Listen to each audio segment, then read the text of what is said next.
Ang Camp Rafael Rodriguez sa Butuan City ang sunod na binisita ni Pangulong Duterte. Dito ay muling binigyan diin ng Pangulo ang kahalagahan ng ginagawang kampanya ng pamahalaan upang labanan ang iligal na droga sa bansa. Git pa ng Pangulo, hindi magiging kawalan sa Pilipinas kung sakaling babawiin ng Amerika ang tulong na ibinibigay nito sa bansa. Anya, hindi naman alam ng Estados Unidos at ng European Union ang matinding epekto ng droga sa mga Pilipino. Ang ulat mula kay Rocky Ignacio.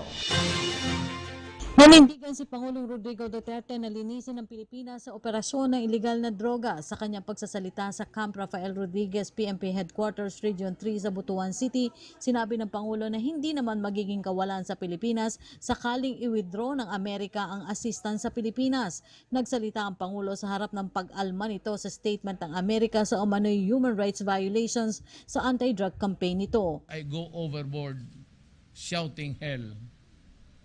And for that, I said I have been heard to insult the President, the EU and all. And ang masama pa, di-threaten nyo. Mayroon tayong mga opisyal, ito na si Lene, na we lose the international assistance.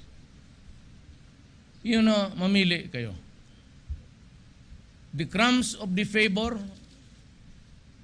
ng ibang nasyon, mag-asa lang tayo sa assistance nila, or we make a stand that this country has to survive, that this country must see to it that the next generation is protected. Because if we don't interdict this evil of drugs, ang mga anak natin, ang mga apo natin, reckon from where I stand now, kawawa sa droga. It was not until I became president na nakita ang natin yung widespread danger ng. Dagdag pa ng Pangulo, hindi batid ng Amerika at maging ng European Union ang grabing epekto ng iligal na droga sa mga Pilipino. Hindi anya dapat isantabi ng isang dating mataas sa opisyal ang umanay nasa likod ng drug trade sa New Bilibid Prison. Ang ating politika is di mo maintindihan. Narco-politics has entered the picture already. The fact that the Lima, which is really true, huwag na tayo magbulan. The Lima was financed by drug money inside the National Penitentiary. Kung ang prisuhan mo mismo factory na ng drugs, tapos may mga tao po, alam ba niya na mismo sa prisuhan, ang Secretary of Justice, kinabit pa niya lahat, tapos ayan, Sa harap ng mga pulis, ipinakita ng Pangulo ang listahan na may 4 hanggang 5,000 sangkot sa operasyon ng ilegal na droga na kinabibilangan ng barangay leaders at mga pulis o ninja cops. Inatasan ng Pangulo ang mga pulis na gawin ang kanilang trabaho para protektahan ang susunod na henerasyon. Then, I will publish it. There are about 4,000 to 5,000 police. Huwag kayong masaktan, pero yan totoo. Kung gusto niyo, kunin niyo yung listahan kayo. Nira talaga ng droga. Not only destroyed the politics, nag-narco-politics. I had, ito galing sa inyo, galing sa PDEA, galing sa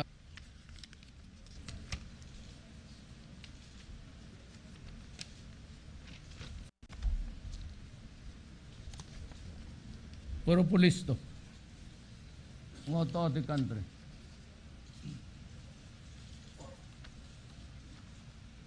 Protector, ninja group.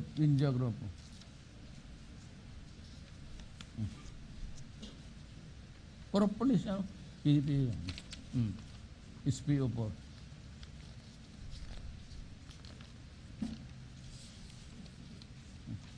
Police ang lahat.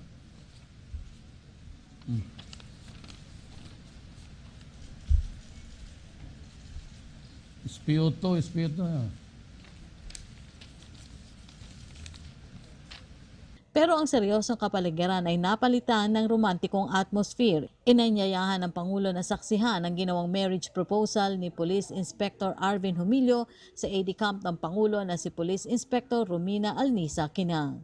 Mag-propose ako sa iyo before inugot ko lahat ng lakas ng loob sa katawan ko para gawin to. Nangalan ng pag-ibig, sir.